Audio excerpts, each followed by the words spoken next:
வணக்கம். ஆகாஷ்வாணி புதுச்சேரி செய்திச் சுருக்கம் வாசிப்பவர் மஞ்சுளா. நீட் யுஜி மறுதேர்வுக்கான ஏற்பாடுகள் குறித்து மத்திய கல்வி அமைச்சர் திரு தர்மேந்திர பிரதான் நேற்று புதுடெல்லியில் உயர்நிலை கூட்டம் நடத்தினார். முந்தைய தேர்வில் நிகழ்ந்த தவறுகளை களைந்து மறுதேர்வை முற்றிலும் நேர்மையாகவும் வெளிப்படையாகவும் நடத்த வேண்டியதன் அவசியத்தை அவர் வலியுறுத்தினார்.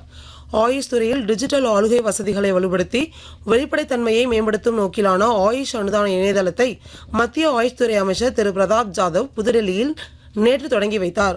புதுடெல்லியில் உள்ள பிரதம மந்திரி அருங்காட்சியகத்தில் மகாத்மா காந்தியின் செயற்கை நுண்ணறிவு சார்ந்த மிக இயல்பான 3D உருவம் இன்று முதல் காட்சிக்கு வைக்கப்படுகிறது. இதில் திரு மகாத்மா காந்தியின் உருவத்துடன் பார்வையாளர்கள் நேரடியாக உரையாட முடியும் எனவும் இந்த அருங்காட்சியகத்தில் நிறுவப்படும் 3வது AI சார்ந்த உருவம் இது என தெரிவிக்கப்பட்டுள்ளது.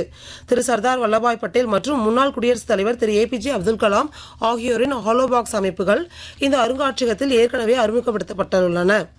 புதுச்சேரியில் முதலமைச்சர் திரு ரங்கசாமி வெற்றி பெற்ற 2 தொகுதிகளில் ஒன்றான தட்டாஞ்சாவடி தொகுதியிலிருந்து அவர் ராஜினாமா செய்ததை தொடர்ந்து அத்தொகுதி காலியாக உள்ளது.